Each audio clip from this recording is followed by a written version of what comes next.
Ministerio Palabras de Vida Eterna, ministrando fe y esperanza en el Señor Jesucristo. Comentarios, reflexiones y exhortaciones referentes al libro de Nehemías, por Miguel Ángel Domínguez, de la Iglesia de Marineros en Querétaro.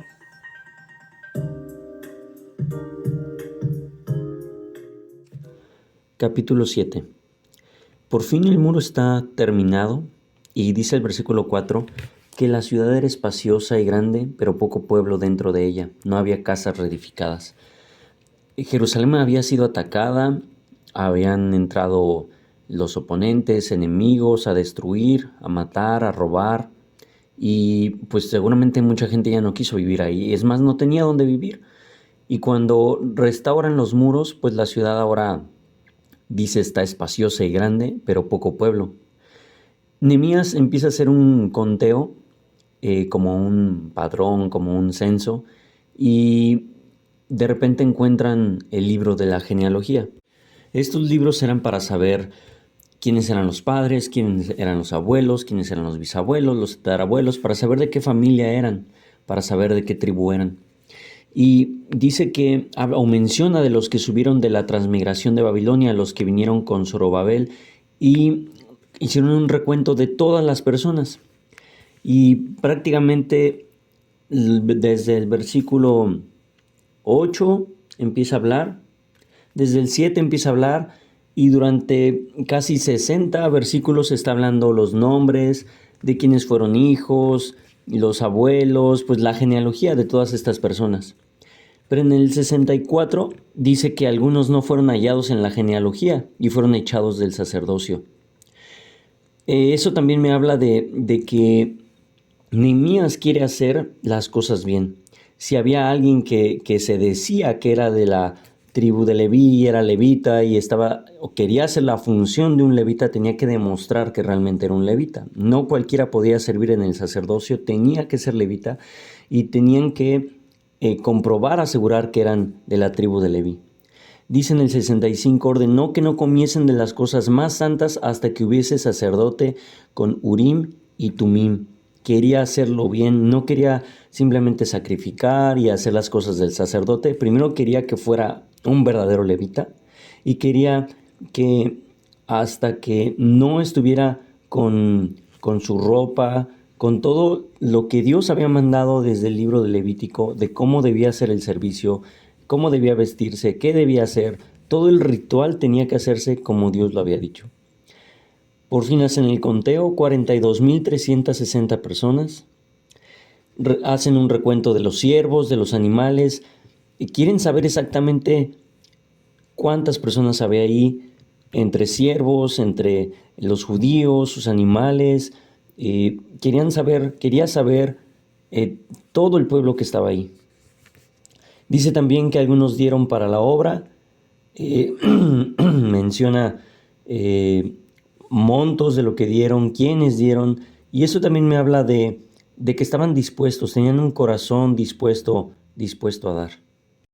Ahora viene uno de mis capítulos favoritos de todo el libro, el capítulo 8, y dice desde el primer versículo, y juntóse todo el pueblo como un solo hombre en la plaza que está delante de la puerta de las aguas. Y eso es lo que el resumen, las palabras claves de todo este capítulo. El pueblo se juntó como un solo hombre. Le pidieron a Esdras que trajese el libro de la ley, y dice que se leyó desde el alba hasta el mediodía. Estaban atentos, estaban hambrientos, querían saber. Solamente me imagino todo ese tiempo. Y yo pienso cuando hacemos alguna actividad, vamos al trabajo o estamos en casa, en la escuela, llega un momento en el que es cansado, quieres un descanso, ya te quieres ir. Pero dice que todos ellos estaban atentos desde el alba, desde que amaneció hasta el mediodía. Dice en el versículo 6 que Esdras bendijo a Jehová, Dios grande, y alabó a Dios, habló de sus atributos, le glorificó, lo bendijo. Y dice que todo el pueblo respondió amén, amén. No solamente está este pueblo dispuesto, está en una completa unanimidad. Entre ellos están unánimes porque todo el pueblo, estos 42.360 más los siervos, están, dice, como un solo hombre. Y podrían ser un solo hombre, pero que no quiere obedecer a Dios. No, están como un solo hombre que quiere glorificar a Dios, que quiere bendecir, que quiere engrandecerlo, porque dice que ellos respondieron amén y amén. Ellos se humillaron y adoraron a Dios. En el versículo 9 dice que Nehemías, Esdras y los levitas hacían entender al pueblo.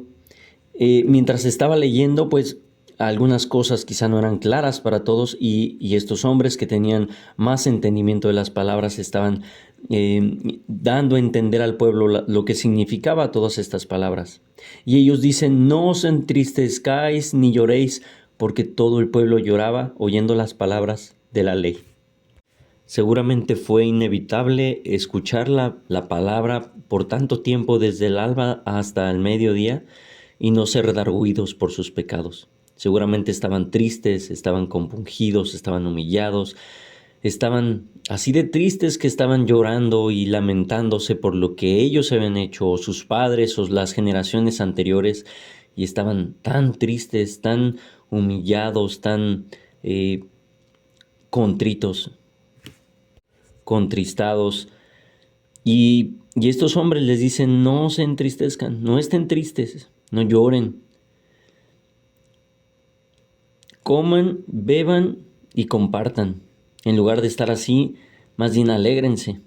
A todos nos alegra comer y beber, a veces compartir no tanto, pero la verdad es que cuando compartimos también nos alegramos. Y ellos dijeron, coman, beban, compartan, día santo es a nuestro Dios. Y no os entristezcáis, porque el gozo de Jehová es vuestra fortaleza. Y estas palabras me bendicen muchísimo. Porque a veces tenemos situaciones, tenemos problemas, hay circunstancias o situaciones que pasan en nuestra vida que nos entristecen. Algunas simplemente son cosas de la vida y otras veces son consecuencia de nuestros pecados y estamos tristes, apachurrados, apagados, llorando, lamentándonos.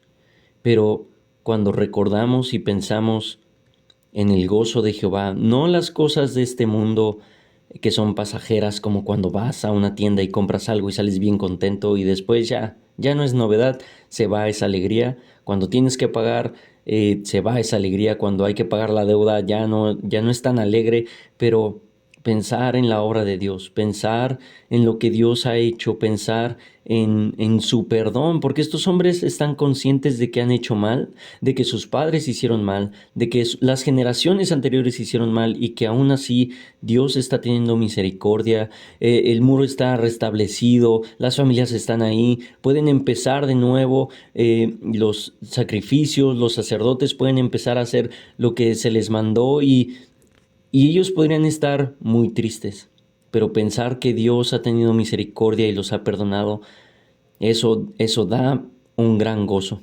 Y es lo que está diciendo, el gozo de Jehová es vuestra fortaleza. Cuando estamos así tristes, cuando estamos así apachurrados, agüitados, entristecidos, pensemos en el gozo de Jehová y eso nos dará mucha fortaleza. Dice ahí el 12 que todos se fueron fueron muy obedientes. Dice que todos se fueron a comer, a beber y a compartir. Se alegraron, seguramente se alegraron. Dice que al día siguiente siguieron con la lectura y eso también me habla de que todo esto era sincero, porque muchas veces tenemos un deseo y a veces nada más nos dura una semana o a veces solamente un día o a veces un par de horas y después ya estamos otra vez tristes y enojados y molestos. Pero estos hombres y mujeres querían seguir escuchando porque dice que al siguiente día siguieron con la lectura.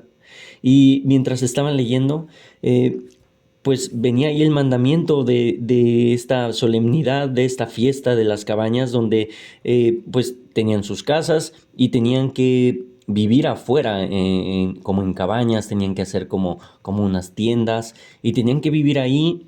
Y todo esto era para recordar cuando Moisés y el pueblo anduvo por el desierto y que ellos no se construyeron casas, sino que andaban ahí vagando por el desierto porque ellos esperaban una tierra prometida donde ahí de verdad iba a ser su hogar. Entonces mientras andaban en el desierto pues solamente eran casas temporales avanzaban un poco y otra vez ponían un campamento y era temporal y seguían hasta que llegaron a la tierra prometida. Y esta solemnidad de las cabañas pues era para recordar esto, recordar a Moisés, recordar a este pueblo errante que estaba en busca de esa tierra prometida, de ese verdadero hogar. Y también nos sirve a nosotros para recordar que este no es nuestro hogar. Aunque muchos de nosotros, gracias a Dios, tenemos una casa, un techo, donde estamos seguros, tranquilos, donde podemos dormir, descansar, pasar tiempo juntos con nuestra familia, en realidad ese no es nuestro hogar de verdadero descanso. Nos espera un mejor lugar junto a nuestro Señor por la eternidad. Y dice que toda la congregación que volvió de la cautividad hicieron cabañas. Y eso me vuelve a hablar desde lo que dice el primer versículo de este capítulo de la unanimidad. Porque todo este pueblo se juntó como un solo hombre. Les dijeron vayan a comer, vayan a beber y compartan, y lo hicieron. Vieron lo de la solemnidad de las cabañas y quizá más de alguno pudo haber dicho, ay no, yo me quedo aquí. Yo me quedo en la comodidad de mi cama, yo me quedo aquí junto al baño o junto a la cocina si me gusta comer mucho. No, dice que todos celebraron esta festividad, esta solemnidad de las cabañas, porque estaban siendo unánimes. Dice que desde Josué que no se hacía. Imagínate cuánto tiempo pasó para que volvieran a repetir esta solemnidad, esta fiesta. Y dice que hubo una alegría muy grande. Y solamente lo imagino y pienso que sí. Simplemente el hecho de que estén todos juntos, eso ya da una gran alegría. ¿Acaso no cuando se junta toda tu familia? Quizá la comida no es la mejor, quizá tu casa no es la más grande, pero el hecho de que esté toda tu familia unida y junta da mucha alegría. Cuando la iglesia se junta, quizá estás en un jardín, en un parque o quizá en un local y quizá el parque o jardín no es el más bonito, quizá hay mucho ruido o pasan cosas ahí en la calle, pero cuando están todos unidos, uno se alegra, uno se goza. O en la iglesia donde estés, quizá no es muy grande, quizá le faltan muchos detalles, pero cuando están todos unidos eso da mucha alegría. Y me imagino cuando toda esta congregación después de tantos años celebraron esta solemnidad de las cabañas y todos juntos, alegres después de haber escuchado la palabra, de haber sido pues redarguidos, pero después consolados, y luego comieron, bebieron, compartieron, celebraron esta fiesta, pues todo esto fue de mucha alegría. Ahora el capítulo 9 empieza con el primer versículo diciendo: y el día 24 del mismo mes se juntaron los hijos de Israel en ayuno y con sacos y tierra sobre sí. No solamente me habla de la unanimidad que había entre ellos, sino ahora también de la humillación y del arrepentimiento verdadero que están mostrando. No nada más estuvieron tristes y confesaron sus pecados e hicieron todo esto de palabras, de emociones, sino ahora se vuelve en acciones. Ellos acaban de escuchar la palabra, la ley de Dios, y saben que han hecho algunas cosas que no estaban bien. Dice en el versículo 2 que se apartaron de los extranjeros, confesaron sus pecados. Ellos supieron al leer o al escuchar la palabra que estaban haciendo algunas cosas que a Dios no le agradaban. Y entonces toman acción. No nada más dicen, ay, pues sí, se oye muy bonito esos versículos, esa palabra, nos gusta escuchar, sino ahora empiezan a tomar acción. Se apartan de los extranjeros y confiesan sus pecados. Y dice que continúan leyendo el libro de la ley y pues cuando uno lee el libro de la ley, cuando uno lee la Biblia, nace en uno el deseo de glorificar a Dios, y es lo que empiezan a hacer estos hombres también. En el versículo 7 habla de empiezan a hacer un recuento de la historia israelita, y a mí me gusta mucho esto, cuando en la Biblia, en varias partes de la Biblia hace un recuento, como Esteban, ¿recuerdas? Cuando da ese discurso y empieza a hablar de la historia de muchos años atrás y empieza a hablar lo que pasó y este personaje y Abraham y Moisés y los profetas, y a mí me gusta mucho eso. Y aquí sucede, empiezan a hablar desde Abraham, hablan de Moisés, de cuando fueron llevados a Egipto y cuando celebran la Pascua y la victoria sobre Faraón y de Moisés y de la ley, y también pues En todas las historias hay cosas muy buenas, como esto de la Pascua y la victoria sobre Faraón, pero hay unas cosas no tan buenas o agradables como su desobediencia, como la justicia de Dios y su castigo. Y pues es inevitable. Si uno hace algo indebido, que va contra la voluntad de Dios, tarde o temprano llega un castigo. Y también con ese castigo, pues veo que la misericordia nunca faltó en este pueblo. En ese momento cuando estaban sucediendo estas cosas, y en el pasado también, y sucede hasta nuestros días, la misericordia nunca falta de parte de Dios. Y desde el versículo 7 hasta el 35 más o menos está hablando de toda esta historia, y algo que resalta mucho, al menos yo lo veo, es esta misericordia, este perdón, porque ahora está este pueblo queriendo hacer las cosas bien, escuchando la palabra, siendo atentos, tomando acción. No solamente es una emoción, sino son acciones verdaderas, y la misericordia de Dios siempre estuvo ahí. Y ellos confiesan: he aquí que hoy somos siervos y estamos en grande angustia. Están clamando a Dios, están pidiendo a Dios, están pidiendo perdón, están pidiendo su socorro, su ayuda, porque saben que Dios es quien puede ayudarles, es Dios quien puede bendecirles como nadie más.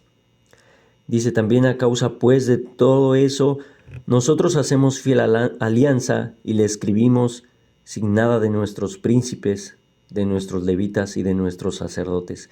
Ellos no solamente escucharon y están redargüidos, ahora quieren hacer las cosas bien de ahí en adelante, y están dispuestos a firmar un pacto, una alianza, y hasta están dispuestos a firmarla de parte de los príncipes, los levitas y los sacerdotes.